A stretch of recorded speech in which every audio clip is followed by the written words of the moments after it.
Alors, bienvenue à tout le monde pour ce 39e petit déjeuner de la science et de l'innovation que nous organisons chaque mois ici à la SEIN en partenariat avec la FAS, l'Association française pour l'avancement des sciences, avec l'Association des anciens amis pour le rayonnement du CNRS, à 3 CNRS, et avec les ingénieurs et scientifiques de France. Le thème aujourd'hui est en relation avec la transition énergétique et toutes les économies d'énergie, puisque nous avons 3 intervenants qui vont traiter de la récupération de ce qu'on appelle l'énergie pauvre, c'est-à-dire quand il y a assez peu de différence de température entre la source chaude et la source froide, de l'énergie qui a été perdue dans le passé. Nous avons 3 intervenants, ils prendront chacun 20 minutes, on veillera à ce que ça ne dépasse pas les 20 minutes, de façon à garder à la fin la période, le temps le plus long pour une discussion et un échange avec la salle. Alors j'appelle d'abord monsieur Arthur Leroux, voilà, que ici à la Société d'encouragement on connaît depuis quelques semaines parce que le comité des arts mécaniques lui a remis à la séance des Montgolfiers un prix Montgolfier pour son travail et la création de son entreprise. Voilà. Merci beaucoup. Bonjour à tous. Merci de vous être levés ce matin pour venir nous écouter. J'ai un grand plaisir ce matin à venir vous présenter notamment la technologie ORC. Donc c'est un nom un petit peu barbare, je vais vous expliquer ce qu'il veut dire. Je vais vous expliquer également un petit peu quelle est l'histoire de cette technologie, parce qu'on parle de cette technologie comme d'une technologie extrêmement innovante, et elle l'est. Mais en même temps, c'est une technologie qui est également extrêmement ancienne, et je vais vous raconter un petit peu quelle est l'histoire derrière tout ça. Évidemment, on va également discuter de comment elle fonctionne, de quel est le fondement scientifique de cette technologie. Et puis, assez rapidement, sur la fin, je vous présenterai la société Enogia, qui est une start-up qui a essayé d'être disruptive sur cette technologie et de la porter à une échelle où elle n'était pas encore présente auparavant. Et puis ensuite, je céderai la parole à 2 intervenants qui me sont assez chers. Evgeny Touliankin de la société Okora, mais qui est également un ancien de la société Enertime, qui est l'autre société, je dirais, en France qui a fait beaucoup pour le développement de cette technologie. Et puis Pierre Leduc, qui est chef de projet Rankine à l'IFP Énergie Nouvelle.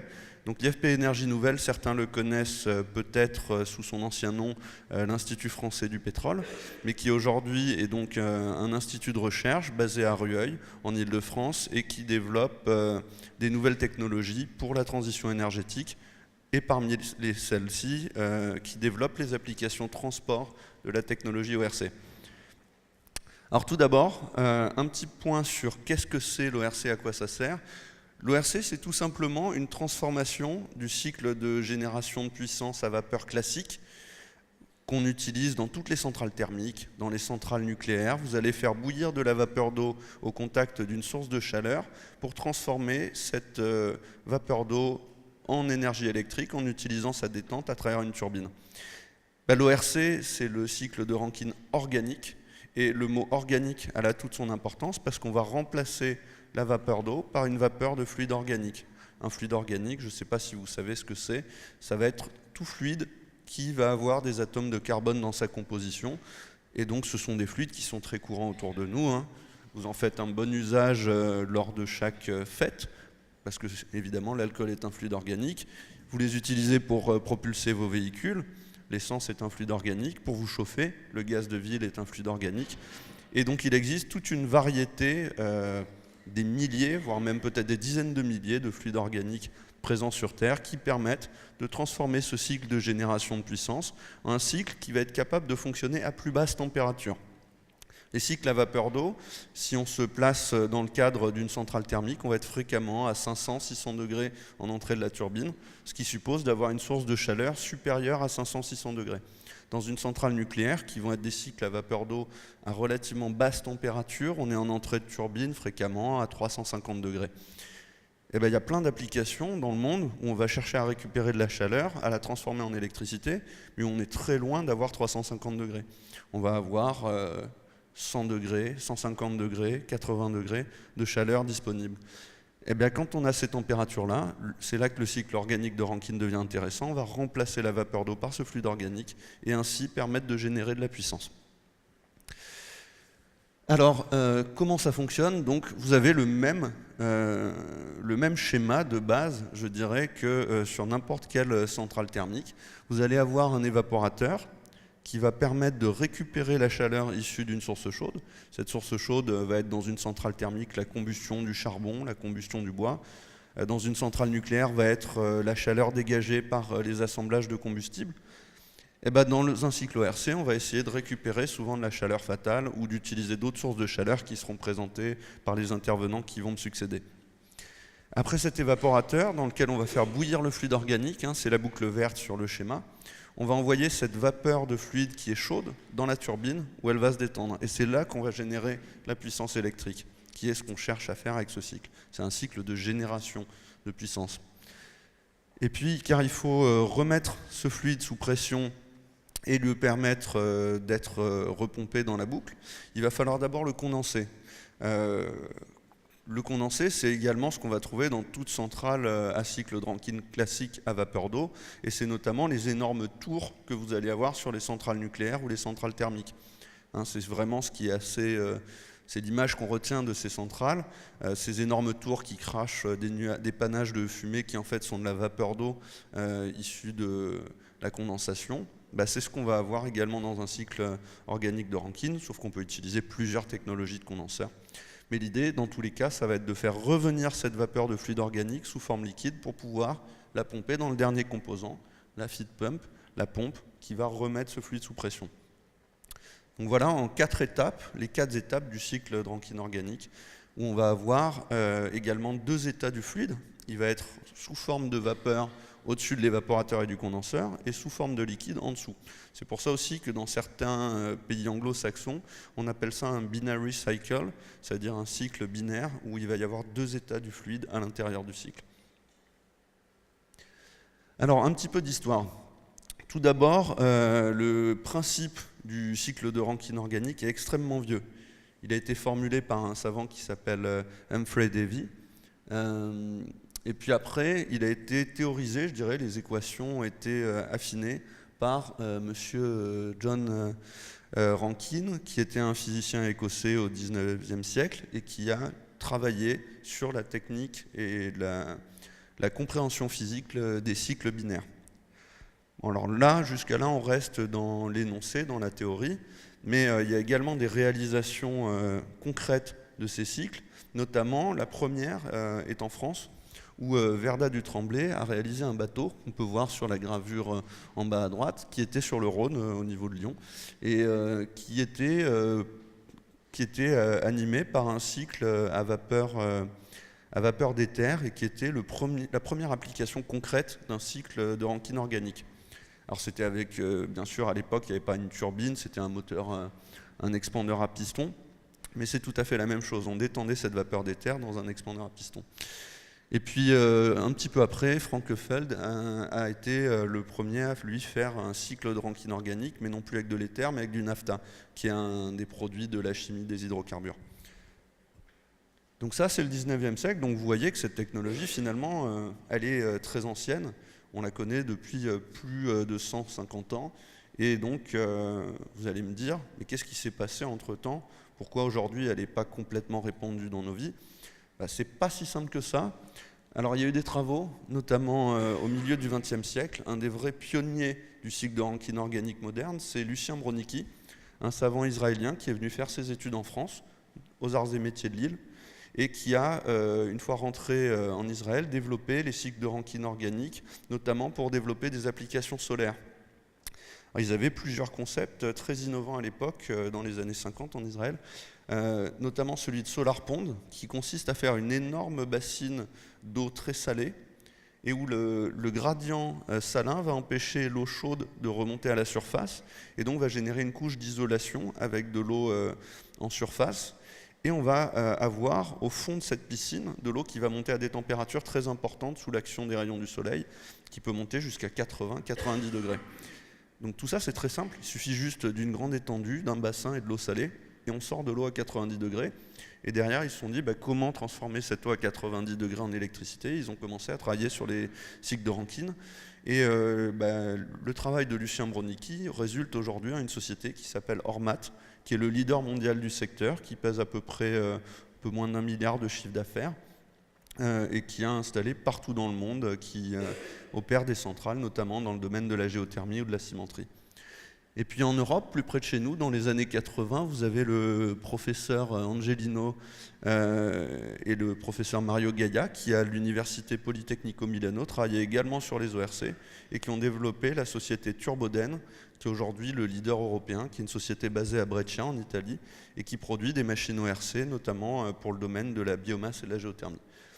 Et puis, soyons un petit peu chauvins, fin des années 70 en France, on a une société qui s'appelle Bertin, qui est mon ancien employeur d'ailleurs, une société où j'ai beaucoup appris, et qui développait pour la centrale solaire de Vignola en Corse, lors des chocs pétroliers, il y a eu beaucoup de travaux de recherche en France menés sur les énergies renouvelables, et qui développait une première turbine ORC française.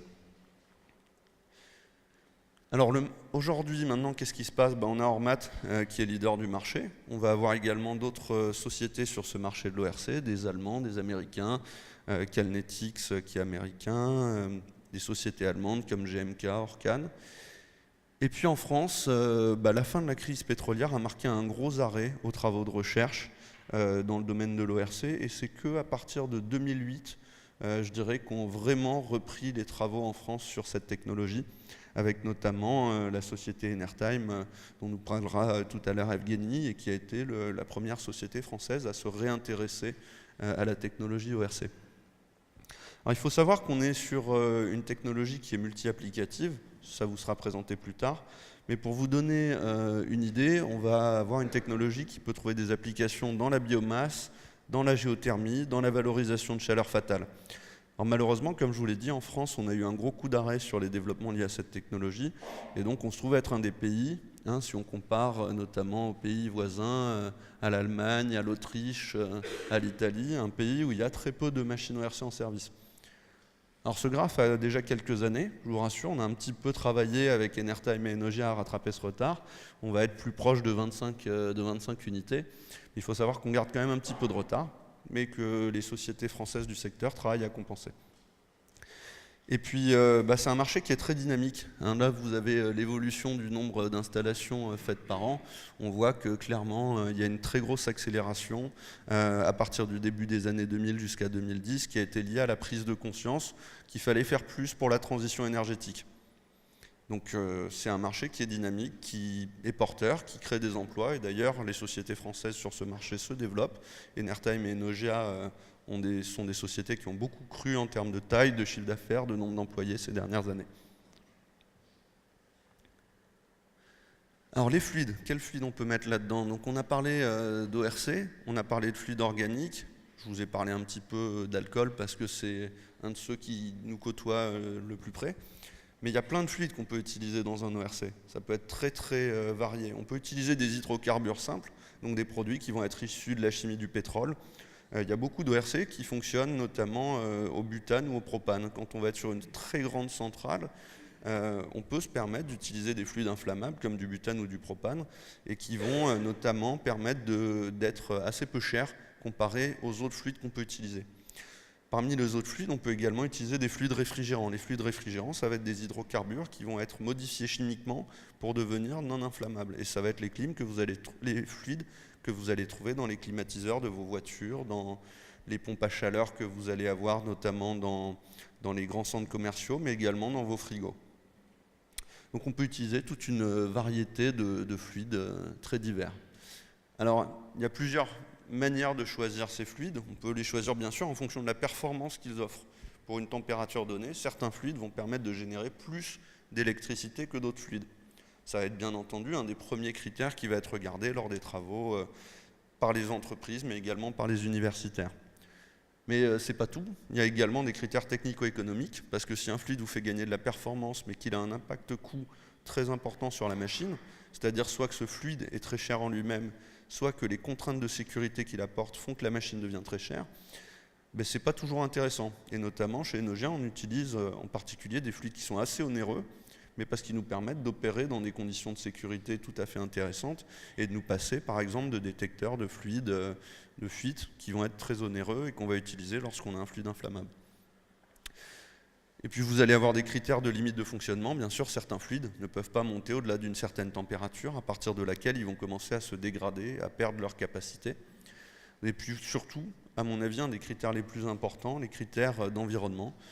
Si on regarde les fluides, notamment dans le domaine des réfrigérants, on a eu le protocole de Montréal qui a permis de supprimer les fluides qui attaquaient la couche d'ozone. On a de plus en plus de réglementation sur les fluides.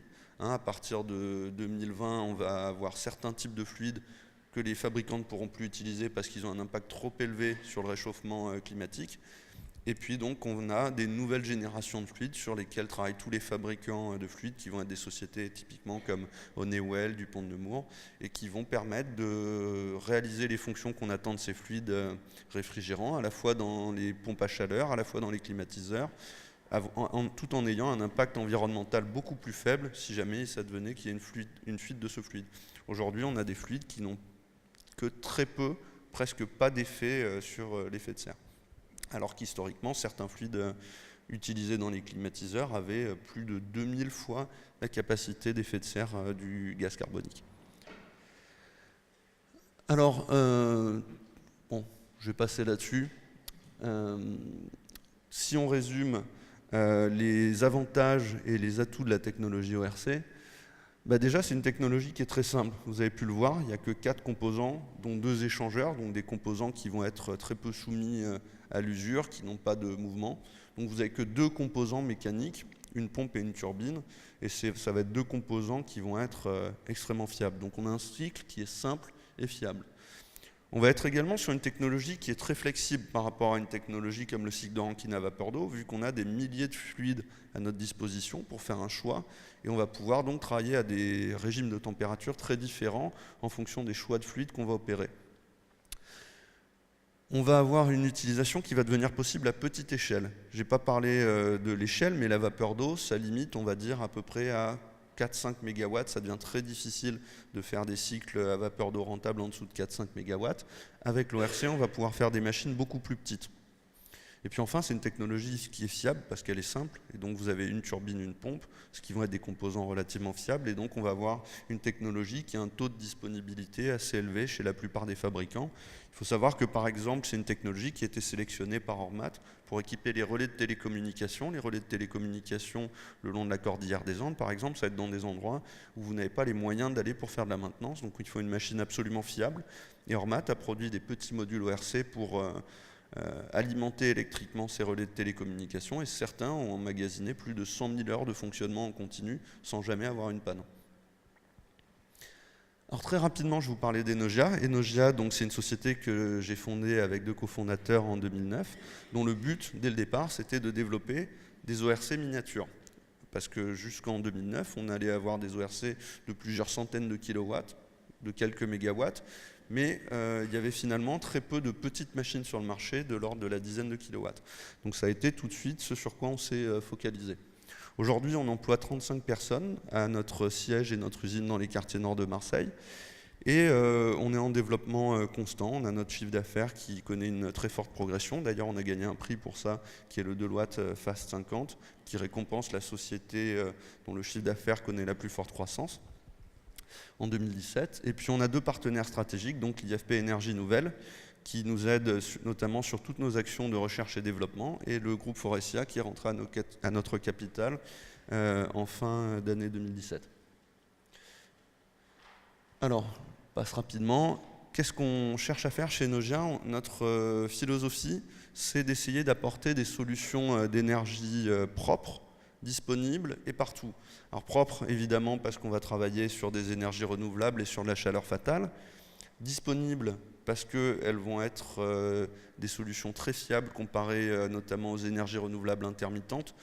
Si on se compare à l'éolien et au solaire qui vont produire que quand il y a du vent du soleil, un ORC branché à une source géothermique ou à une source de chaleur fatale, ça peut tourner toute l'année, 24 heures sur 24, 7 jours sur 7.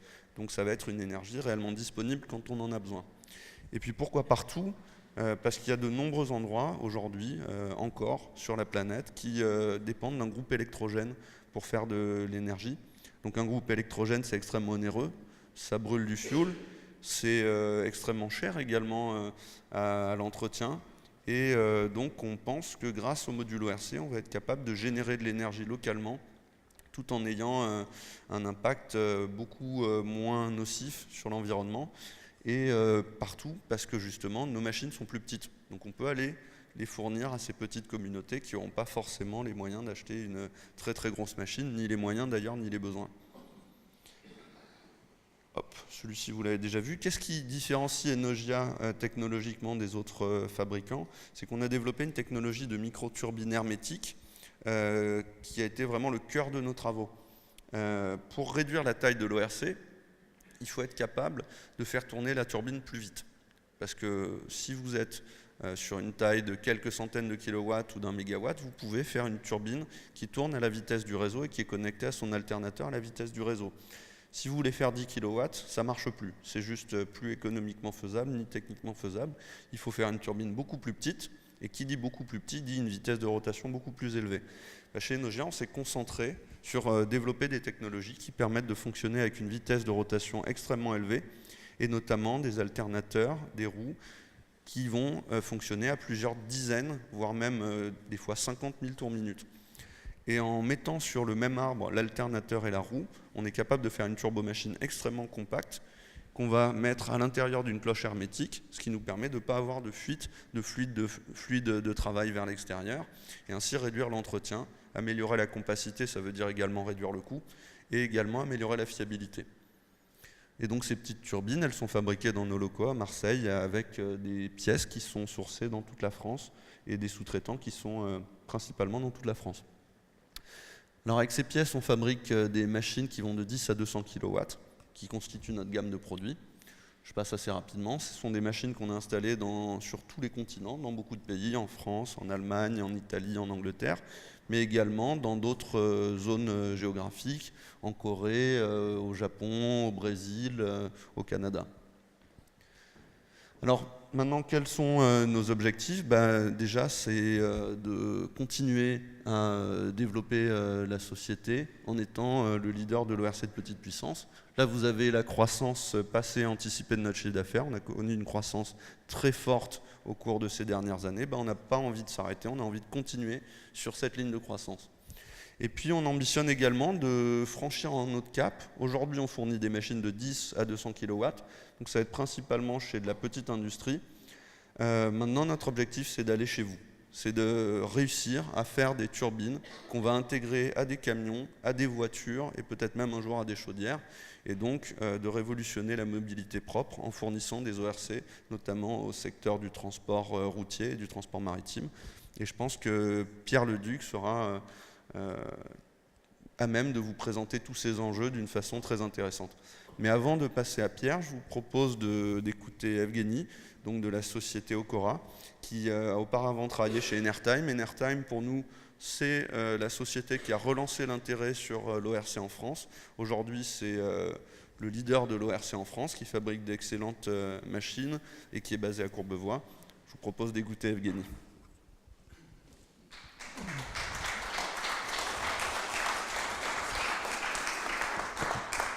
Merci, Monsieur Leroux. Donc, les questions seront regroupées à la fin des 3 exposés.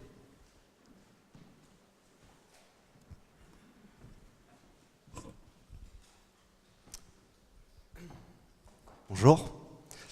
Moi, je vais vous parler surtout des applications existantes des ORC sur les 3 principaux marchés qui sont la géothermie, la biomasse et la récupération de chaleur.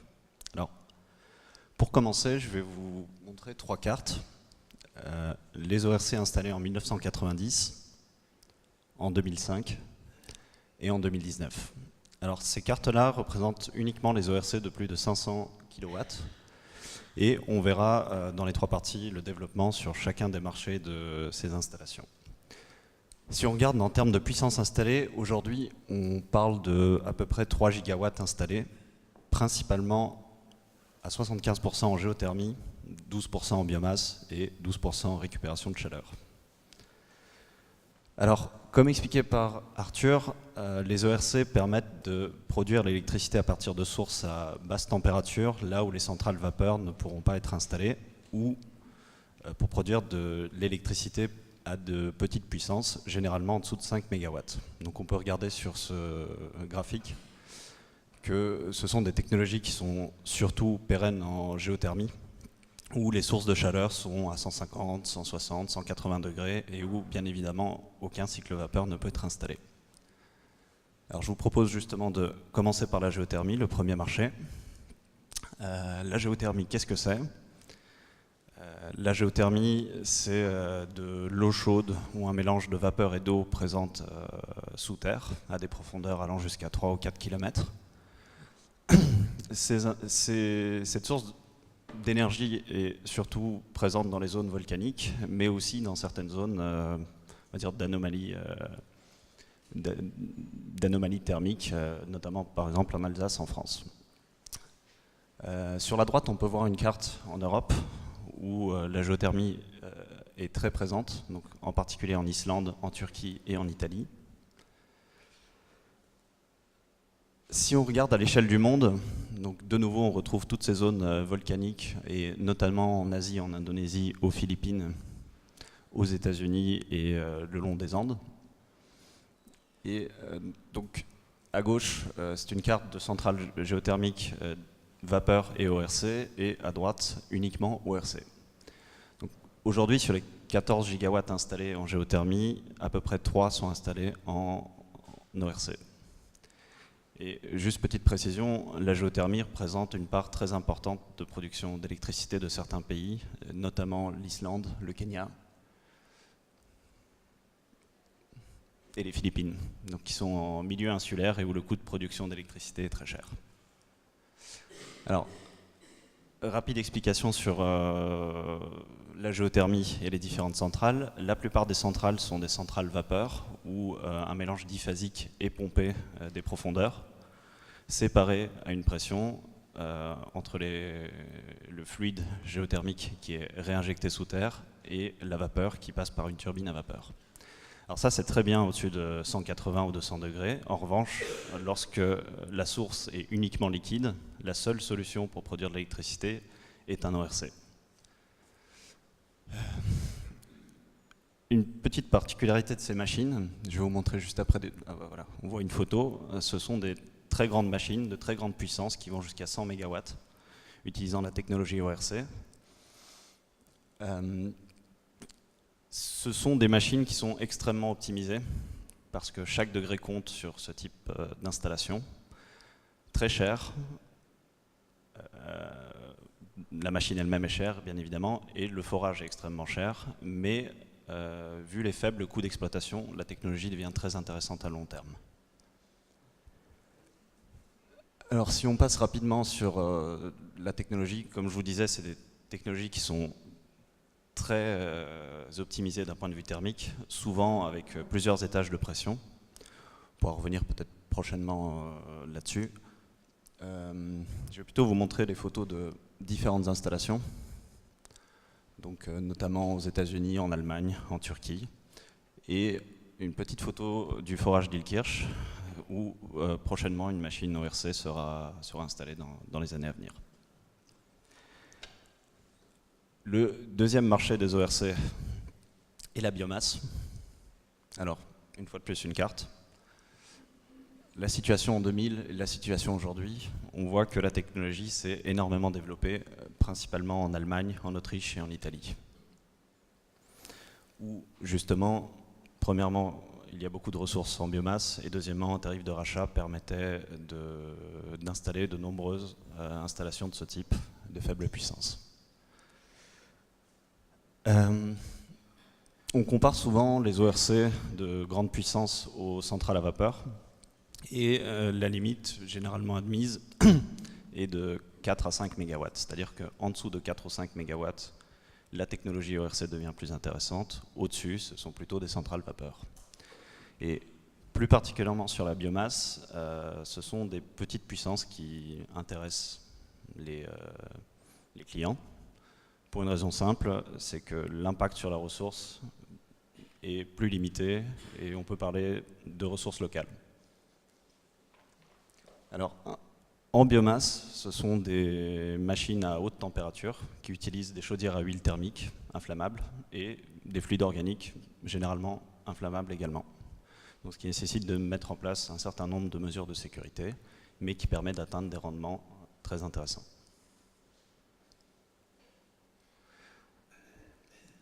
Alors, on peut passer peut-être directement en photo pour nous concentrer plutôt sur la récupération de chaleur industrielle juste après. Comme je disais, ce sont des machines qui sont toujours associées, presque toujours associées à des chaudières à huile thermique, qui ont été conçues presque exclusivement pour les machines ORC. C'est-à-dire qu'une des principales applications des chaudières à huile thermique sont les ORC. Donc, les deux technologies sont issues d'une collaboration depuis 20 ans sur ces domaines. Et enfin, je vais vous parler du troisième marché, la récupération de chaleur. Alors, quand on parle de récupération de chaleur, on parle de plusieurs choses, du moins pour les ORC de forte puissance. Une petite carte, comme d'habitude. Ce sont donc des installations ORC de plus d'1 MW qui sont installées en récupération de chaleur. Comme on peut voir, elles sont principalement installées en Europe, mais on peut aussi voir à gauche une succession de points où sont installés les ORC. Eh bien, c'est tout simplement un pipeline de gaz, un gazoduc, où les ORC sont installés sur chaque station de compression de gaz et qui permettent à chaque fois de produire 5-6 MW d'électricité. Alors, en récupération de chaleur, on va souvent parler de récupération sur les fumées. C'est-à-dire que parfois dans les usines, on peut avoir des boucles d'huile qu'il faut refroidir, des circuits d'eau surchauffée ou de vapeur qu'il faut utiliser. Mais très souvent, les ressources sont sous forme de fumée. Alors plus les fumées sont chaudes et plus il y a de fumée, plus on peut produire d'électricité. Donc sur ce graphique, on peut voir la température des fumées et les débits qui sont disponibles. Et j'ai cité quelques exemples d'applications, notamment un four verrier. En principe, sur chaque grand four verrier de verre plat, il est possible de récupérer et de générer 2 MW d'électricité. Sur les cimenteries, il y a plusieurs sources de chaleur et très souvent sur les grandes cimenteries, il est possible de récupérer la chaleur issue des fumées ou de l'air chaud du refroidissement des process pour générer 2 à 4 MW d'électricité. Deuxième secteur, qui est on va dire, le secteur principal où est utilisé l'ORC en récupération de chaleur, ce sont les moteurs à gaz et les turbines à gaz.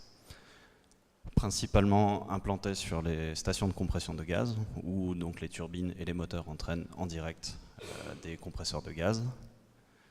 Sur tous ces sites, souvent isolés, il y a un intérêt clair à récupérer toute cette chaleur pour alimenter tous les auxiliaires locaux ou les collectivités aux alentours. Alors, la même chose que je viens d'expliquer, mais en image.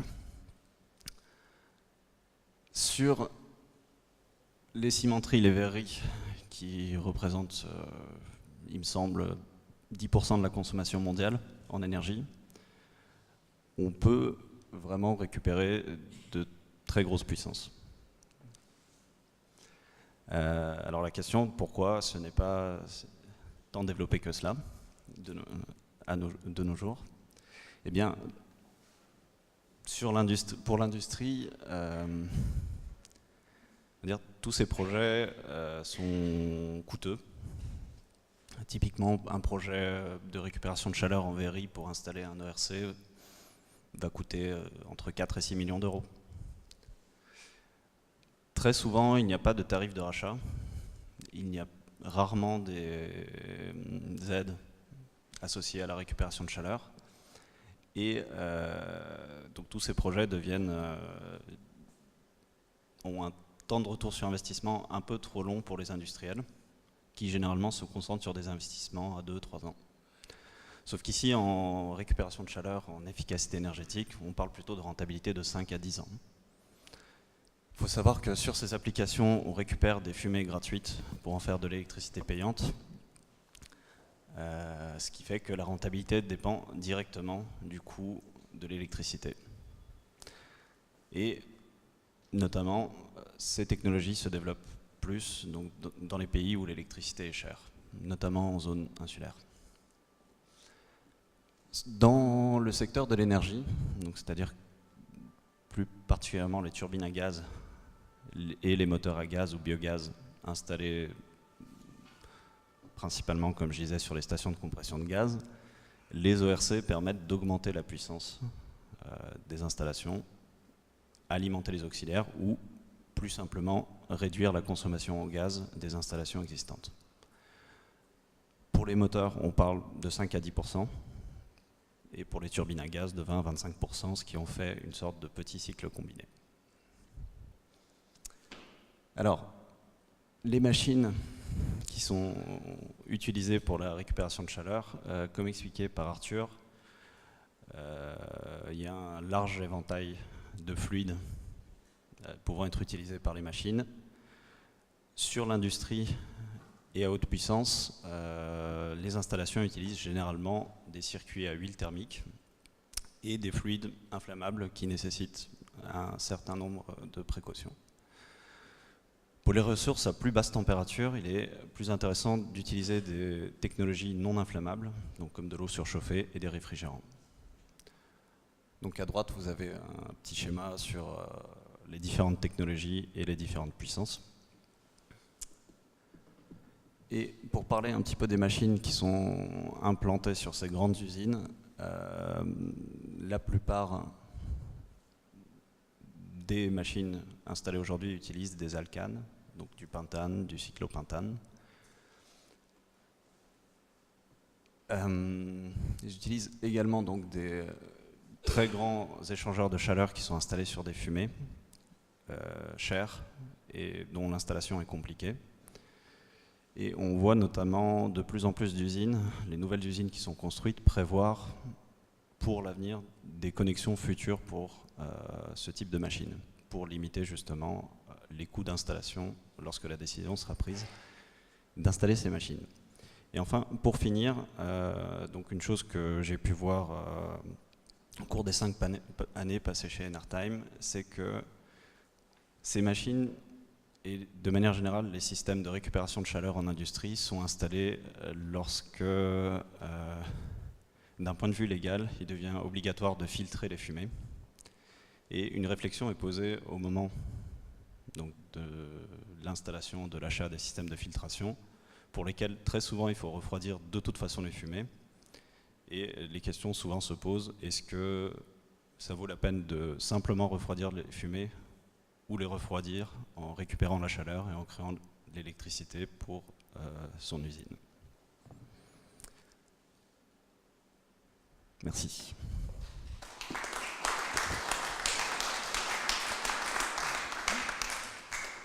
Donc le troisième et dernier intervenant est Monsieur Leduc de l'Institut français du pétrole, récupération d'énergie. Vous allez grouper à la fin vos questions. Il nous restera une bonne demi-heure pour la discussion qui va être, je l'espère, un moment fort de cette matinée.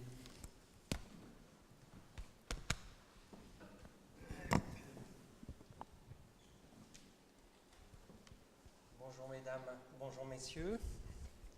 Je vais donc pour ma part vous présenter l'application future. On va se projeter dans les années qui viennent. Donc l'application de la technologie ORC qui vient de nous être présentée aux moyens de transport.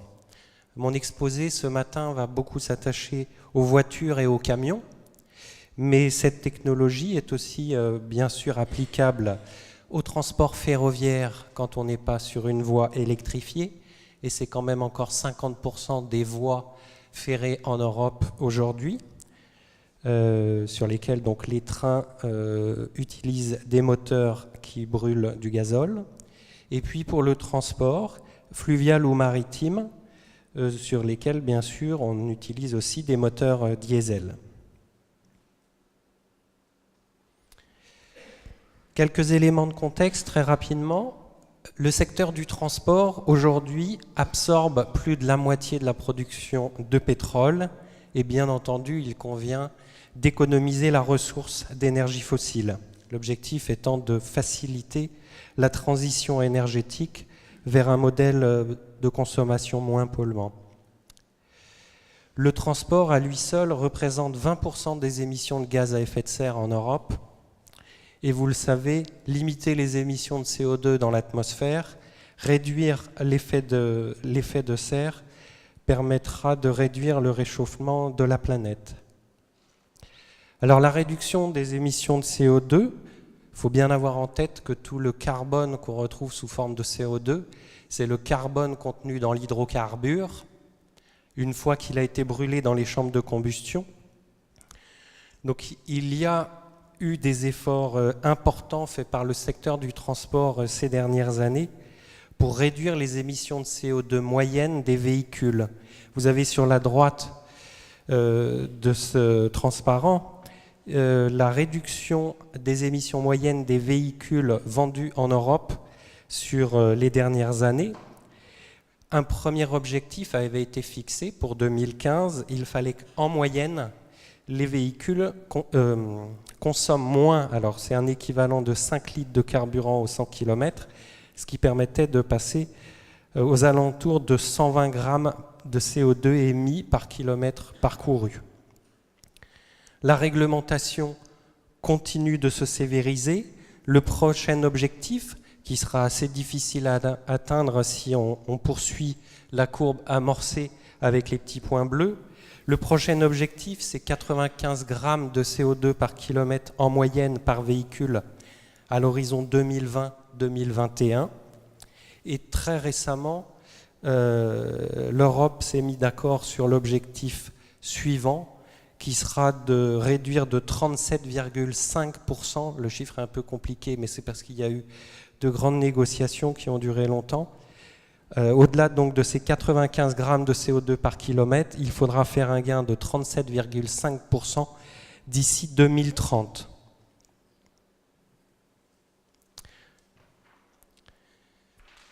Alors on l'a vu, la technologie ORC, elle permet de valoriser des flux de chaleur, et notamment quand ils sont à basse température.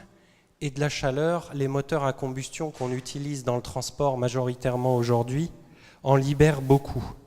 J'ai rappelé sur ce transparent les rendements des moteurs aujourd'hui, même après plus d'un siècle de progrès.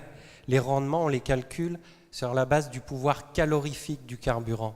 Et ce rendement, donc sur la base du pouvoir calorifique, il dit bien ce qu'il veut dire, c'est que le carburant, on va le brûler, et la première chose que libère une combustion, c'est avant tout de la chaleur. Et cette chaleur, il va falloir la transformer en énergie qu'on appelle utile, en l'occurrence de l'énergie mécanique qui va partir vers les roues du véhicule ou vers l'hélice s'il s'agit d'un bateau. Mais donc la transformation de ce pouvoir calorifique du carburant en énergie mécanique n'est pas simple. Et elle se fait avec des rendements aujourd'hui donc de l'ordre de 38 à 40% pour les moteurs essence dans nos voitures aujourd'hui. Un poids lourd moderne, il a un rendement maximal de 46% aujourd'hui, avec déjà des techniques de récupération, je pense notamment à des techniques de type turbo compound. Ça, c'est le rendement maximum du moteur, et en fait, en utilisation courante, le moteur ne sera pas utilisé sur son point de meilleur rendement, puisque ce qui caractérise le transport, c'est des points de fonctionnement variés. Il suffit de penser à nos voitures, notamment en trajet urbain. On va aller de ralenti jusqu'à des fonctionnements en accélération. Et le rendement moyen en utilisation courante sur une voiture aujourd'hui, c'est plutôt 20 à 30%. Alors l'énergie qui n'arrive pas aux roues, où part-elle?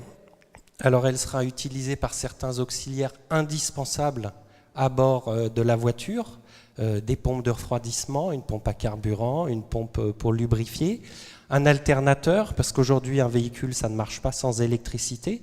La consommation d'électricité à bord de nos voitures, elle est de plusieurs centaines de watts. Donc une part de l'énergie du carburant va partir dans ces auxiliaires indispensables. Et puis surtout, plus de la moitié de l'énergie contenue dans le carburant va se retrouver perdue sous forme de chaleur.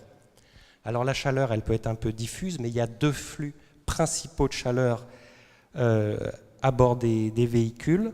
C'est la chaleur évacuée par les gaz d'échappement, plus d'un quart, et puis la chaleur évacuée par le circuit de refroidissement du moteur, plus d'un quart également.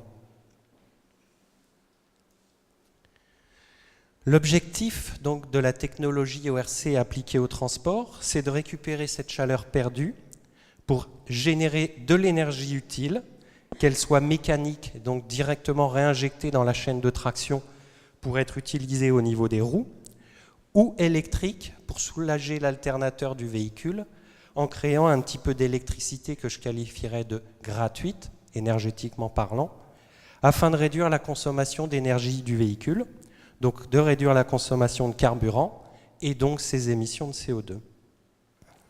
Alors l'enjeu actuellement avec les technologies envisagées, c'est typiquement 2 à 3% de réduction de consommation. On a vu dans les exposés précédents des ORC de grande taille pour des applications stationnaires. Pour le transport, il y a un certain nombre de défis à relever. C'est notamment la compacité. Il y a très peu de place à bord de nos voitures. Il y a aussi très peu de place à bord des camions et des navires, puisque l'objectif de ces moyens de transport, c'est bien de transporter des marchandises, pas de transporter de la technologie. Donc la place est très réduite, la place disponible pour embarquer de la technologie est très réduite de manière générale à bord des engins de transport. C'est le cas aussi dans les trains, où la majorité du volume doit être laissé pour le transport des passagers. Ce schéma a déjà été montré par Arthur tout à l'heure. On retrouve vraiment les 4 composants évoqués. Nous, sur la gauche, la chaleur qu'on va venir capter, elle est soit dans les gaz d'échappement, soit dans l'eau de refroidissement du moteur. Et une des difficultés qu'on trouvera à bord des véhicules, c'est d'aller refroidir le système. J'ai figuré sur la droite un flux d'air qui viendra refroidir le système ORC. Mais cet échangeur thermique, il va falloir aller le placer à un endroit du véhicule où il pourra capter suffisamment d'air frais pour pouvoir assurer le refroidissement du système. Alors ça fait longtemps, plusieurs décennies, que les ingénieurs qui conçoivent les camions et les voitures pensent à récupérer les pertes thermiques. Ça a été le cas il y a déjà plus de 40 ans pour des camions. J'ai choisi, pour illustrer la récupération de la chaleur dans l'échappement, une figure empruntée à une publication de BMW qui est déjà un peu ancienne, 2012, mais BMW avait été très loin dans l'expérimentation de systèmes qui, pour l'instant, n'ont pas vu le jour de manière industrielle, ne sont pas embarqués dans les véhicules. On aperçoit donc, ou on devine, en haut à droite de cette photo, un moteur de voiture dans un banc d'essai moteur. Et on a donc sur la figure la ligne d'échappement dans laquelle BMW était venu insérer un échangeur thermique qui permet de récupérer la chaleur des gaz d'échappement. Et puis l'ensemble donc d'un turbo-alternateur, puisque là aussi il s'agissait de produire de l'électricité, et un système de refroidissement qu'on aperçoit sur le haut de la figure en bleu, qui est dénommé condenseur. Là, il ne s'agissait donc pas d'un échangeur à la face avant du véhicule, mais d'un condenseur qui échangerait avec un circuit d'eau. Les résultats expérimentaux, typiquement, donc c'est un système qui a pu reproduire ce qu'on appelle nous des cycles de conduite, c'est-à-dire un profil de mission avec des fonctionnements très transitoires. Et par exemple, pour un fonctionnement représentatif du comportement du véhicule à 120 km/h, cette petite turbine produisait 600 watts d'électricité, ce qui permet de soulager complètement l'alternateur du véhicule. Alors une alternative aujourd'hui qui pourrait voir le jour avant la récupération de chaleur dans l'échappement, c'est la récupération de la chaleur évacuée par le circuit de refroidissement du moteur. Je vous le disais, la technologie, elle est explorée depuis 4 décennies maintenant. Elle n'a jamais vu le jour en production en grande série parce qu'il y a un certain nombre de difficultés qui font que ce n'est pas forcément aujourd'hui suffisamment fiable et suffisamment simple pour pouvoir être une technologie communément embarquée dans les véhicules. Peut-être que si on allait dans un premier temps vers la récupération des calories dans l'eau de refroidissement du moteur, ça permettrait de faire apparaître plus vite cette technologie dans le transport.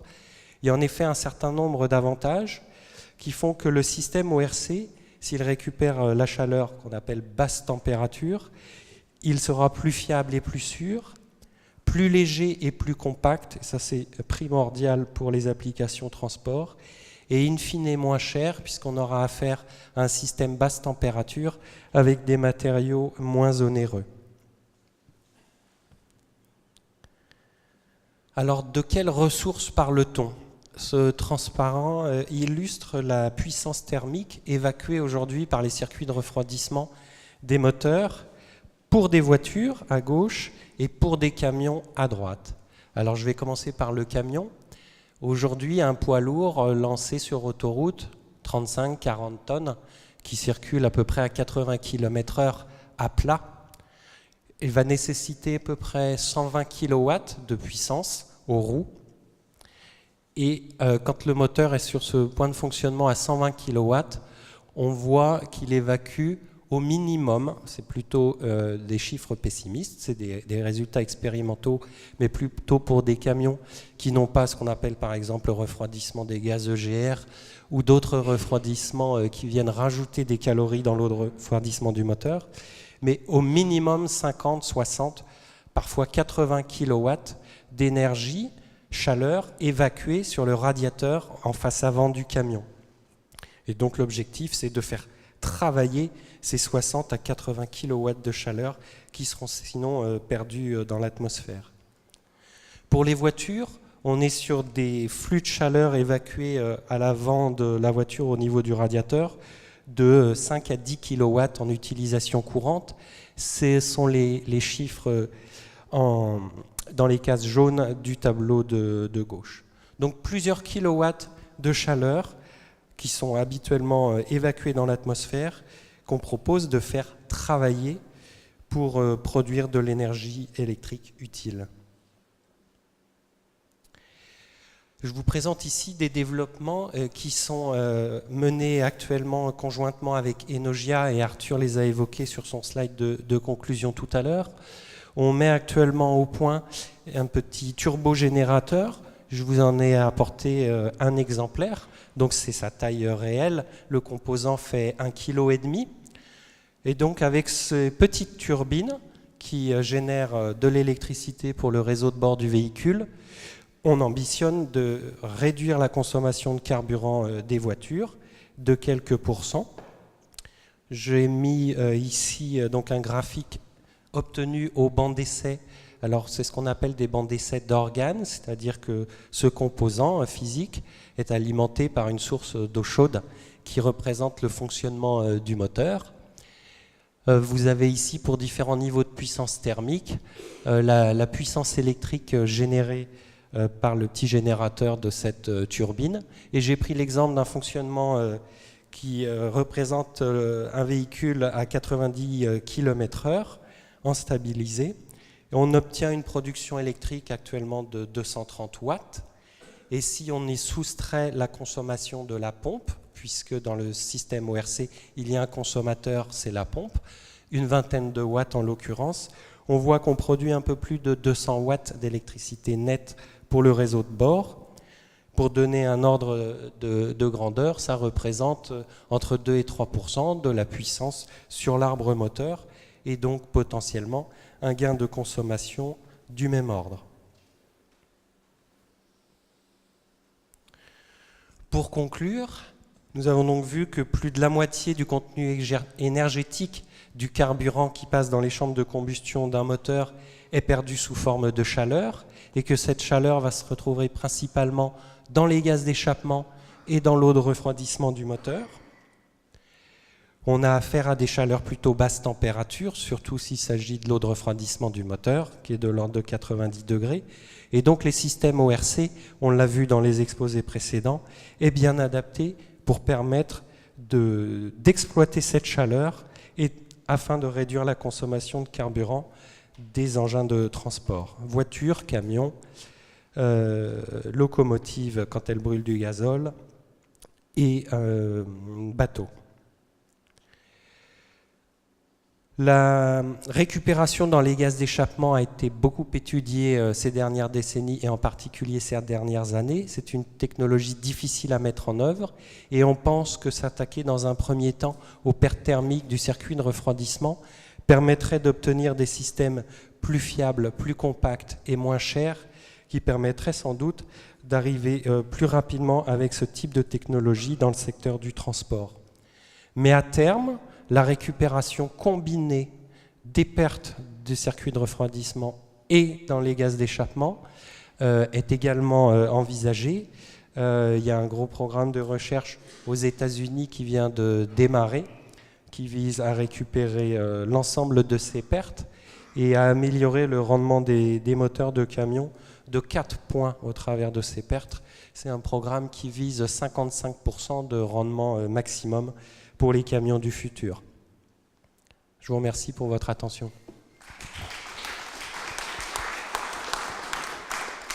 Nous remercions les 3 orateurs. Vous avez pu vous rendre compte qu'ils s'étaient concertés de façon à couvrir complètement le sujet sans redondance. Alors maintenant, la parole vous est donnée. Il reste une demi-heure pour les discussions.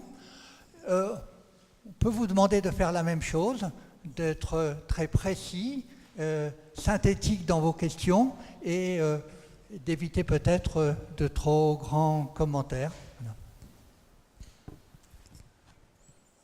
Bonjour, Patrice Solos, donc IESF. Je tenais à vous remercier pour la qualité de votre exposé. Comme le disait Jean-Pascal, il est très précis et ça me permettra comme ça de vous poser 2 questions aussi précises que possible.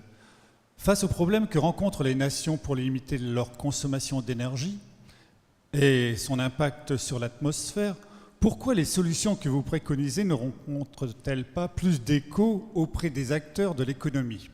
Est-ce un problème de coût? Est-ce un problème législatif? Est-ce un problème de faisabilité dans ce que vous avez développé? Cela est la première question. La deuxième question, vous avez parlé des différentes puissances qui vous étaient possibles d'offrir au public, aux acteurs de l'économie.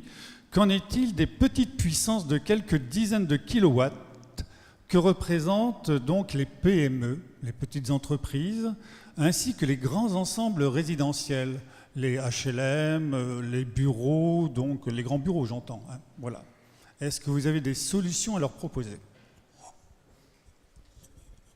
Alors, je vais essayer de répondre aux 2 questions tout en laissant mes collègues répondre également à la première avec leur vision. Moi, j'ai trouvé que les cartes qu'a présentées Evgueni sont assez édifiantes, hein, notamment celle sur la biomasse. Simple, on reconnaît bien nos frontières sur la carte de la biomasse présentée par Evgueni. Je ne sais pas si on peut peut-être montrer la slide. Il y a un vrai problème, je dirais, en France du système d'incitation aux énergies renouvelables. Il est géré dans de nombreux pays d'Europe de manière assez décorrélée du type d'énergie renouvelable, notamment en Belgique, vous allez avoir des systèmes de certificats verts qui incitent à faire de l'énergie renouvelable, quelle que soit la technologie, quelle que soit la source d'énergie primaire. En France, on a un État jacobin très central qui aime beaucoup contrôler tout de très près et qui notamment fait des systèmes d'incitation aux énergies renouvelables qui sont liés non seulement pas que à l'énergie primaire, mais également au type de technologie employée. Et comme l'État, par définition, ne connaît pas forcément bien les technologies existantes et encore moins celles qui sont à venir, on a un souci, c'est qu'on est limité dans les mécanismes aux technologies qui sont bien connues. Donc le photovoltaïque et l'éolien, j'allais dire, il n'y a pas de problème. Oui, il y a des problèmes, mais on est moins à la ramasse. Et sur les nouvelles technologies de production d'énergie renouvelable, là on est franchement en retard. Et d'ailleurs, je me souviens de l'année 2017 où on a vendu beaucoup plus de machines Enogia en Angleterre qu'en France. Et de manière générale, d'année sur année, on vend à peu près 80% de notre production à l'étranger.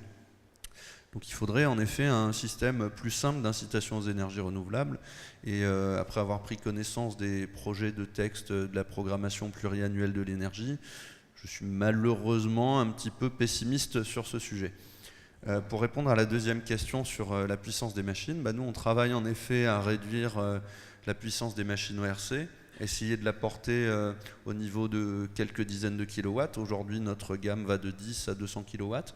Ça va être une clientèle qui va principalement concerner, comme vous l'avez dit, des PME. On va être notamment sur de la grosse PME agricole. Le secteur agricole apprécie pas mal les produits Enogia, que ce soit en France ou à l'étranger. L'agriculture est assez en avance sur les énergies renouvelables. Et vous avez parlé du bâtiment, des ensembles résidentiels. Le bâtiment, lui, il est plutôt, je dirais, suiveur de manière générale sur les nouvelles technologies. Et donc, une fois qu'on aura bien fait les preuves de ces technologies dans le domaine agricole, dans le domaine industriel, je pense que le bâtiment finira par suivre. Il me semble que Evgeny doit avoir des choses intéressantes à dire là-dessus, parce qu'Enertime a installé des ORC non pas dans des bâtiments, mais en tout cas dans des réseaux de chaleur qui fournissent en énergie renouvelable des bâtiments. Alors, moi, je rejoins tout à fait ce que tu dis sur la législation, sur les tarifs de rachat, etc. Je rajouterais peut-être que, par exemple, sur la biomasse, en France, de manière générale, la chaleur est privilégiée à l'électricité. C'est-à-dire que le fonds chaleur finance énormément de réseaux de chaleur qui utilisent la biomasse, et c'est très bien. Seulement, parfois, c'est dommage de brûler 10 mégawatts de biomasse à très haute température, 600 degrés, 800 degrés, sans faire de l'électricité entre la combustion et l'utilisation de chaleur. C'est-à-dire que de manière générale, tous ces réseaux de chaleur pourraient en fait pas produire 10 mégawatts de chaleur, mais 2 mégawatts d'électricité et 8 mégawatts de chaleur, ce qui serait une utilisation plus efficace de la biomasse. Pour la récupération de chaleur, la logique est un petit peu différente. Donc, ce ne sont pas des collectivités qui investissent, mais des très grandes entreprises. On fait face à une problématique de coût et de rentabilité. C'est-à-dire que les temps de retour sur investissement qui existent en énergie renouvelable, en efficacité énergétique, sont plus longs que ce qui peut être accepté par des grands industriels. C'est-à-dire que tant qu'il n'y a pas d'incitation à utiliser de la chaleur qui part tout simplement à l'atmosphère, tant qu'il n'y a pas d'incitation à mieux utiliser la chaleur, le développement de ces technologies sera limité. Et donc, pour rajouter un autre point également sur la géothermie, donc il me semble également dans la programmation pluriannuelle récemment publiée, la géothermie n'a plus vraiment sa place. L'Alsace, en Alsace aujourd'hui, il me semble qu'il y a 5-6 projets qui sont en cours de développement qui aujourd'hui sont limités justement par l'absence de ces tarifs de rachat pour pouvoir développer ces technologies. Juste pour dire un mot par rapport à la géothermie et à la PPE, il faut savoir que ce texte en l'état, s'il passait en l'état, ferait de nous le seul pays de l'OCDE et je dirais du monde moderne à abandonner le soutien à la géothermie qui par ailleurs est reconnue dans tous les autres pays de l'OCDE comme une énergie d'avenir.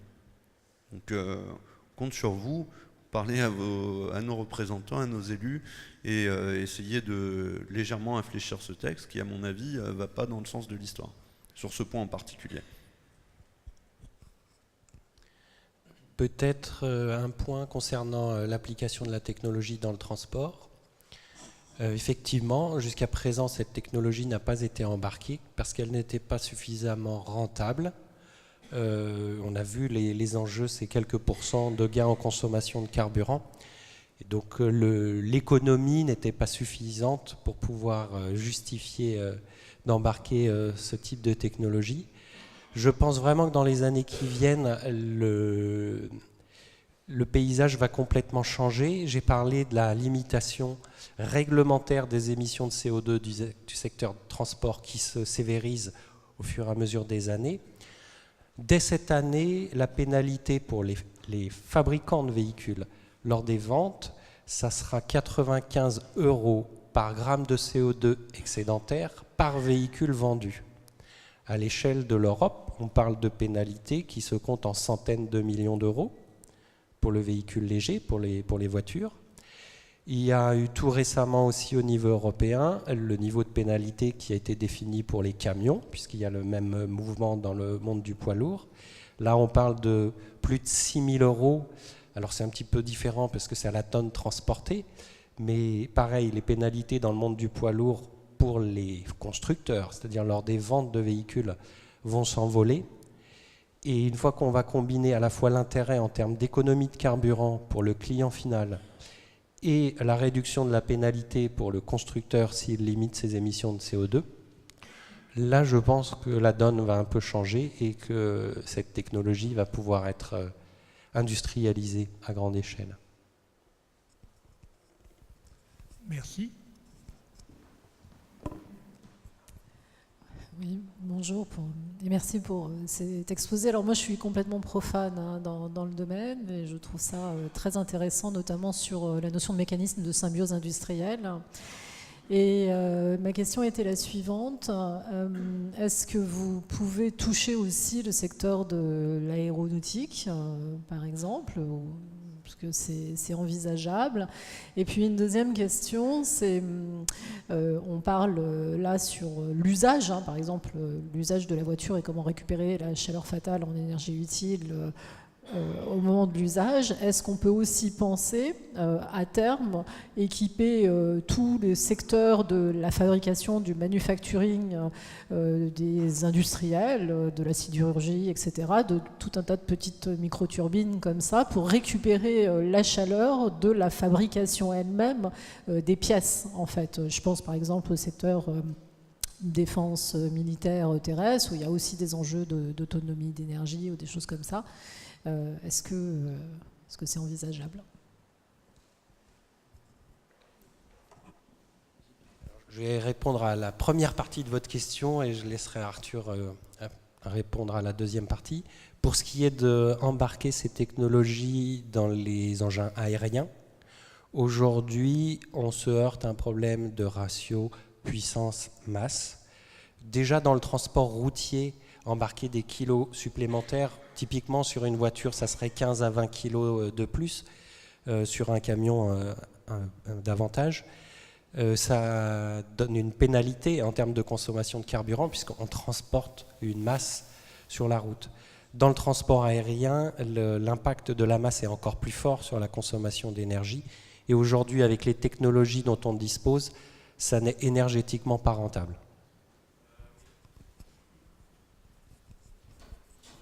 Oui, donc en ce qui concerne l'utilisation, notamment dans les petites industries de fabrication, aujourd'hui, on va être confronté au problème de rentabilité qui fait qu'en France, pour des raisons politiques, le consommateur d'électricité paye son électricité très peu cher, et notamment au niveau de la petite industrie et de la grosse industrie. Et donc on ne va pas forcément avoir, dans l'état actuel des choses, où nous on reste malgré tout une TPE qui produit quelques dizaines de machines par an, un rapprochement entre les gains que va pouvoir effectuer la petite industrie et le prix auquel on va pouvoir proposer notre machine. Après, tout ça, c'est amené à changer. En effet, si le secteur du transport se penche sur nos technologies, on va avoir des volumes et un effet d'échelle qui vont énormément réduire le coût de la technologie. Et à côté de ça, on voit bien qu'il y a des questionnements, notamment en ce moment sur le prix de l'électricité en France, EDF qui ne rentre pas forcément dans ses coûts, les nouvelles centrales qui coûtent très cher. Et donc ce prix, il va être voué à augmenter dans les années qui viennent, ça c'est une certitude. Alors comment ça se fera, comment politiquement ce sera géré, parce que ça va être évidemment assez douloureux pour les consommateurs, je ne sais pas, mais c'est certain qu'il va y avoir un rapprochement entre le coût de l'électricité qui va augmenter et le prix de nos machines qui va diminuer dans les années à venir. Donc on espère bien en effet être à la fois chez le consommateur, comme on l'a dit, mais également chez plus de PME, de TPE, d'entreprises industrielles de taille moyenne. Bonjour, moi je suis de la SEIN, j'appartiens à la commission d'histoire et depuis 14 ans, et je suis un ancien des pétroles puisque j'ai fait toute ma carrière chez Elf et Total. Alors j'ai juste deux questions, une un petit peu bêtate. Aujourd'hui, les modèles de voitures récents, au feu rouge, arrêtent leur moteur et redémarrent. Est-ce que le bilan économique est bon à cette opération, disons, de solliciter le démarreur chaque fois? Première question. Et deuxième question, beaucoup plus basique. Je me souviens des investissements que Elf faisait sur la biomasse. Où en est aujourd'hui l'industrie pétrolière sur la biomasse? Merci.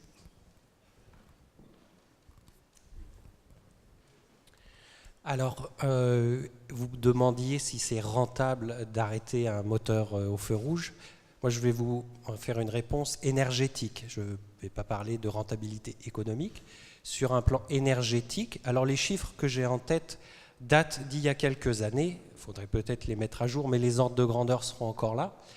À partir du moment où le moteur essence est éteint plus de 4 secondes, alors oui, énergétiquement, c'est rentable. Pour un moteur diesel qui a un meilleur rendement au ralenti, si tant est qu'on puisse parler de rendement au ralenti, en tout cas, les chiffres que j'ai en tête, c'était que c'était rentable au bout de 7 secondes.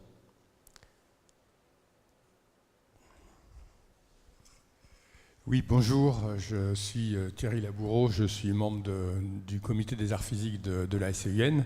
Je voulais aussi vous remercier pour la qualité de vos présentations.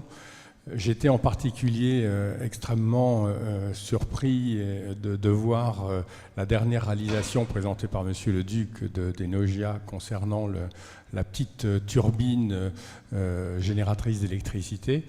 On voit très bien en quoi ce type d'approche pourrait contribuer notamment à augmenter le rendement des voitures hybrides, puisque à ce moment-là, l'électricité pourrait être directement utilisée. Je me pose la question en poussant le bouchon loin, est-ce qu'on ne pourrait pas aller jusqu'à remplacer le moteur thermique dont le rendement est très faible, tel qu'expliqué par Monsieur le Duc, par une turbine globale qui transformerait le potentiel thermique des hydrocarbures et faire une petite centrale finalement thermique qui permettrait directement d'utiliser l'électricité produite dans une voiture hybride. Alors c'est peut-être une question idiote, je ne sais pas.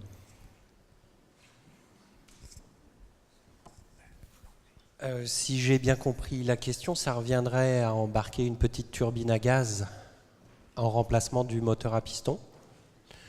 J'avoue que dans ces plages de puissance, je ne pense pas qu'on gagnerait en rendement. Vous avez parlé de rendement du moteur thermique qui est très faible. Ce n'est pas forcément le message que moi j'ai voulu passer. Le rendement, il n'est pas de 1, très clairement. Le message que j'ai voulu faire passer, c'est que le rendement, on le calcule par rapport à un pouvoir calorifique. Or, on va caractériser au travers de ce rendement l'énergie mécanique utile qu'on veut au niveau du vilebrequin ou, in fine, au niveau des roues. Et donc, c'est cette transformation de la chaleur en énergie mécanique qui se fait avec le rendement qui est celui des moteurs d'aujourd'hui, on va dire 40% pour simplifier. Je ne sais pas s'il faut le qualifier de très faible. C'est la physique qui fait qu'on transforme difficilement de la chaleur en énergie mécanique utile. En introduction, il a été question d'énergie faible, je crois que c'était le terme qui avait été, ou énergie pauvre, pardon. La chaleur et l'énergie utile, ou mécanique, c'est deux choses différentes, on passe difficilement de l'un à l'autre. Il me semble qu'il y a... Enfin, moi, je suis épicier, alors je vais peut-être dire des bêtises par rapport à la physique, mais je suis aussi consommateur, si vous voulez. Et je constate qu'aujourd'hui, le gain du consommateur, enfin, il y a 25 ans, on consommait dans une voiture, une limousine un peu importante, facilement 14 litres au 100, d'accord ? Avec un moteur, même pas diesel d'ailleurs. Aujourd'hui, on est à 8-9 litres. Et mon chauffeur de taxi avec sa Prius hybride, il consomme 4 litres. Bon. Donc, quelque part, du point de vue basique du consommateur, le gain énergétique, il est là, quoi, si vous voulez. Comment vous vous situez par rapport à l'hybride? Parce que quelque part, il semble que la quantité de parce que l'hybride, c'est une récupération de la quantité de mouvement, enfin, si je comprends bien à peu près. Hein. Et une optimisation du point de fonctionnement du moteur pour être plus souvent justement vers le point de rendement maximum. Voilà. Donc pour le moment, ça a l'air d'être la solution la plus efficace. Et puis j'ajoute une petite chose à côté. Méfiez-vous tout de même des réglementations et des retours sur investissement. Si les sociétés sont à 3 ans de retour sur investissement, c'est parce que l'histoire leur a prouvé que quand on est au-delà de 3 ans, en général, on ne récupère jamais. Et deuxièmement, les réglementations, elles ont des avantages, mais elles ont aussi les défauts que vous citiez, à savoir que sur des décisions intellectuelles, on dirige les marchés à gauche ou à droite, et on aboutit de temps en temps à des catastrophes, si vous voulez. Voilà. Alors par rapport à votre question sur l'hybridation, oui, l'hybridation est une excellente chose pour améliorer le rendement des moteurs. Il n'en demeure pas moins que dans un véhicule hybride, même s'il est rechargeable, c'est-à-dire qu'il est capable de faire carrément une partie des trajets en mode tout électrique, il reste un moteur thermique avec des pertes. Et donc la technologie que j'ai présentée se marie très bien avec les chaînes de traction hybrides. Bonjour, j'avais une question sur les bilans carbone globaux de ces applications. Est-ce que ça a été calculé? Parce qu'on en parle dans les applications mobiles, mais du coup ça va faire du poids en plus qui va consommer plus d'énergie à bord du véhicule. Et il y a aussi un fluide organique qui est utilisé, qui peut avoir un impact carbone si c'est des hydrocarbures ou si c'est des fluides réfrigérants. Voilà, quelles sont les études sur les bilans carbone de ces applications-là au global? Alors, ça fait assez longtemps qu'on n'a pas fait de bilan carbone sur nos machines, c'est mal, c'est même très mal. Néanmoins, on en a fait dans le passé et on s'est rendu compte d'une chose, c'est que l'intérêt de la technologie ORC, on va être principalement sur du métal, de la turbine, de la mécanique et finalement, comparé à d'autres technologies, c'est assez peu énergivore en termes d'énergie grise à mettre en œuvre.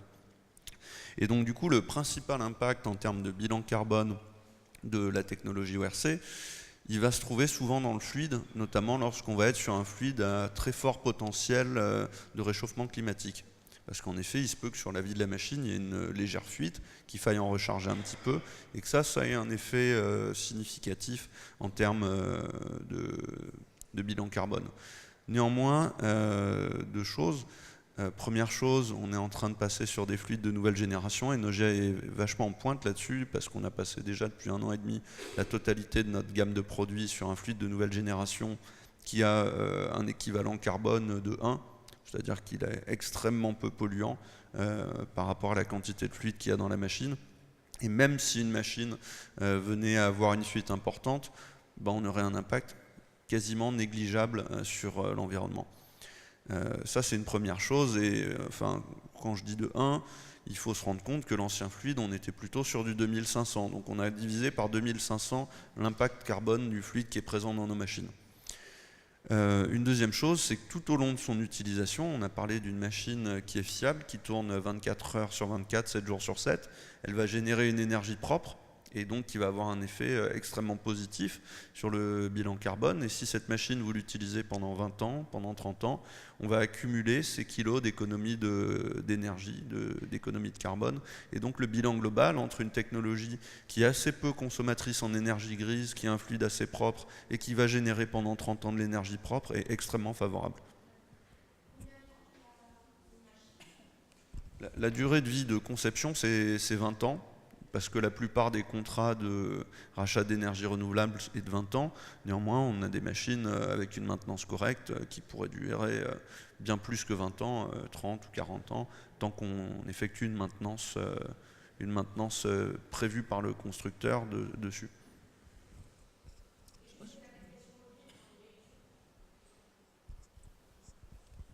Pour le bilan carbone complet de la fabrication jusqu'au recyclage de ce type de technologie si on devait les embarquer?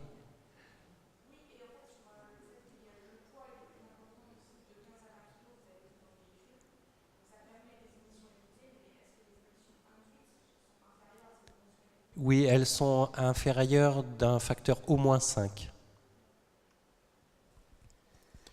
Bonjour, Nadim El Mourchid Al Solen.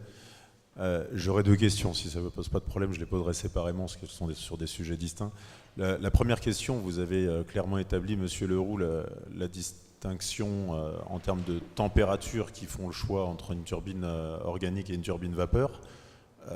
Monsieur Touliankine, en revanche, vous avez utilisé une séparation de l'ordre de la puissance pour séparer les 2 technologies à 5 MW. Est-ce que vous pouvez nous donner les critères qui vous font établir ce clivage? Alors oui, d'une part, la limite en température est évidente puisque en dessous d'une certaine température, les cycles vapeur ne peuvent pas fonctionner. En termes de puissance, on parle de 4 à 5 MW généralement, surtout pour des questions de coût d'exploitation. C'est-à-dire qu'un ORC est une machine automatique qui suit facilement les variations de charge, qui n'a pas besoin d'exploitants particulièrement formés et à temps plein pour l'exploitation de ces machines. Et donc ces machines peuvent être facilement implantées sur des petites centrales biomasse ou en récupération de chaleur sur une usine sans qu'il y ait quelqu'un en permanence pour faire ça. Une deuxième limite est technologique, c'est que les turbines ORC sont adaptées surtout à des puissances comprises entre 1 et 5 MW, tandis que les turbines à vapeur sont plutôt courantes à partir de 10 MW. C'est-à-dire qu'il y a peu de turbines à vapeur sur cette gamme-là, la construction est coûteuse et l'exploitation est plus compliquée.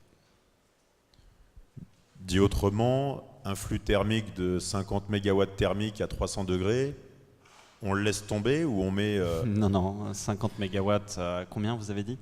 À 300 degrés. 500, ça va être une centrale vapeur. D'accord, ou à 200 degrés alors pour forcer le trait? À 200 degrés, ça va être un ORC pour des questions de température. C'est-à-dire qu'une source à 200 degrés ne peut pas alimenter une centrale à vapeur, sauf si c'est déjà de la vapeur qui va dans la turbine, comme c'est le cas en géothermie. D'accord, merci. Je pose la deuxième question. Pardon. Le modèle économique, vous l'avez dit, est délicat et difficile du fait des temps de retour sur investissement qui refroidissent, si je peux me permettre, les industriels. Est-ce que vous avez exploré le modèle économique de la vente d'énergie ou de la vente d'économie d'énergie qui vous fait évidemment supporter l'investissement, vous, en montant une structure projet, j'imagine, une société de projet, mais qui vous empêche du coup de buter sur cette fameuse barrière des fameux 3 ans. C'est ce qu'on retrouve en effet souvent chez les industriels. Alors c'est hyper frustrant pour l'ingénieur que je suis, mais en effet je pense qu'un des plus gros leviers au développement de la technologie ORC, il est là. Il est dans le financement, dans le modèle économique qu'on va trouver. Et chez Enogia, on est extrêmement fiers justement d'annoncer aujourd'hui qu'on est en train de monter notre première société de projet, notre premier modèle d'économie, on va dire, de la fonctionnalité. C'est un peu nouveau pour nous, on a mis un petit peu du temps à s'y mettre parce qu'on est issu d'une culture d'ingénieurs et de fabricants de machines. Et nous, notre driver, c'est de fabriquer des machines et de les vendre. Mais à un moment, vous avez raison, il faut être capable de proposer un package qui va plus loin que la machine, qui incorpore un modèle de finance, où on va en effet non pas proposer à un client d'acheter une machine, mais plutôt d'être impliqué dans une société de projet qui va exploiter sa machine, qui va avoir son rendement financier et être une entité à part entière. C'est nouveau pour nous, on a quelques concurrents, notamment étrangers, qui le font depuis quelques années déjà, et on s'y met progressivement. Je pense que Evgeny a des choses à dire là-dessus aussi. Eh bien, à part confirmer pas grand-chose, que le développement des ORC passera évidemment par le financement de ces projets, ce qui permet de rejoindre des rendements assez intéressants, des rendements financiers assez intéressants, tout en développant ces technologies dans l'industrie. Pour les collectivités, pour la biomasse, la logique est souvent un petit peu différente, bien que ça puisse être également le cas, où de plus en plus de sociétés s'intéressent au financement de ce type de projet.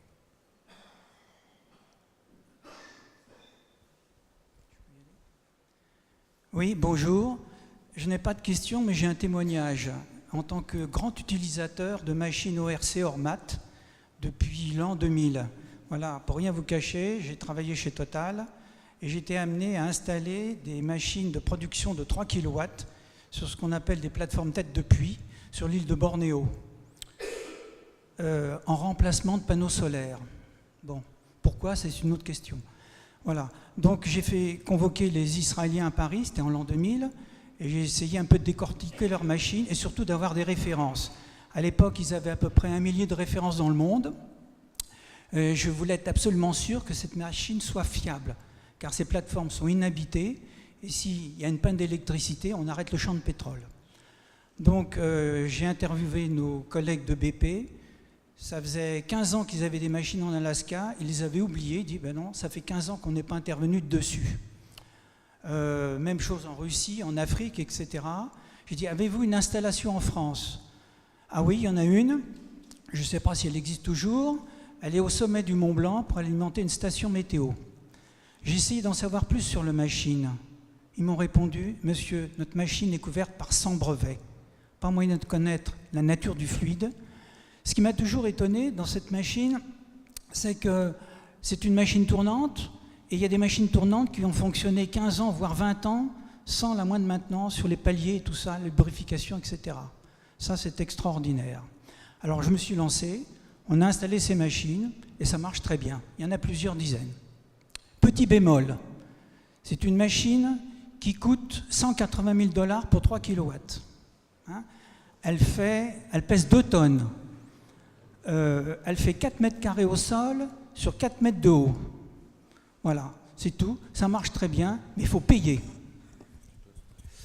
Oui, bon alors pour vous donner une idée, une machine 10 kW Enogia, donc à peu près 3 fois plus puissante, ça pèse 450 kg, ça coûte 36 000 € et ça occupe un espace d'à peu près 80 cm par 1,20 m au sol.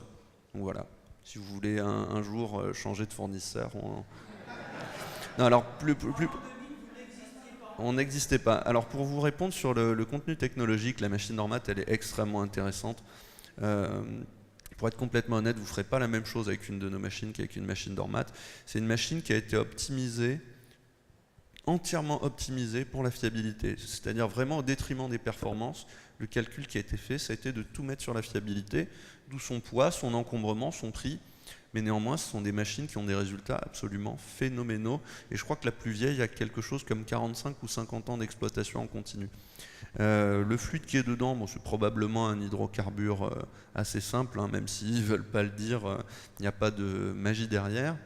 Et ce qui fait qu'il y a assez peu d'entretien, c'est qu'on va avoir une turbine qui va tourner assez lentement, qui va avoir des paliers immergés dans le fluide, et qui donc va avoir assez peu de frottement et va en effet avoir une durée de vie extrêmement longue.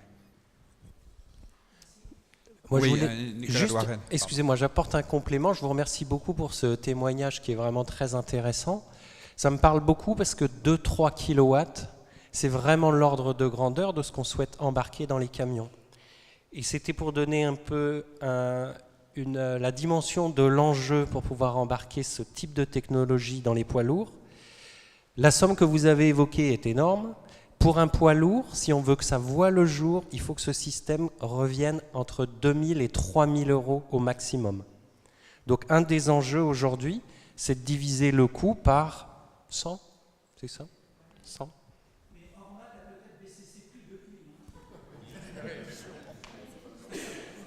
Oui, bonjour, Nicolas Douaren, Arkema. Monsieur Touliankine, vous n'avez pas parlé de la chimie, mais il y a des débouchés, bien sûr, tout à fait intéressants. Je vous signale que nous avons lancé la Fédération de la chimie avec les papetiers, avec la Copacel et l'USIPA, donc les amis Denier, l'ADEME et la DGE, une étude sur la chaleur bas carbone, confiée au cabinet Enea. Je pense que je vous mettrai en contact avec eux. Ce serait très intéressant que tous les deux, M. Leroux aussi, vous ayez l'occasion de leur parler un peu de vos procédés. Elle est en cours, elle a démarré au mois de novembre. Question plus directe pour vous, Monsieur Touliankine. À partir de quel niveau de prix gros de l'électricité, typiquement sur les plages de puissance que vous évoquez, 5-10 MW et des températures inférieures à des 100 degrés, obtient-on un temps de retour sur investissement décent?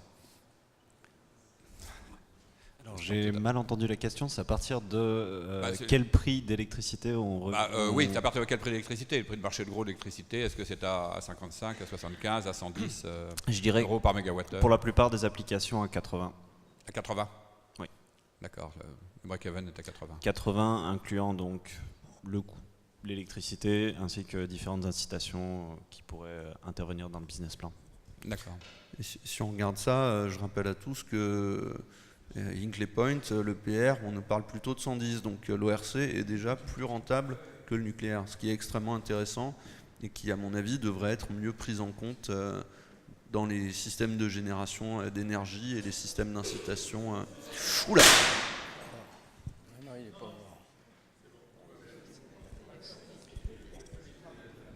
La solidité des LED vient d'être prouvée.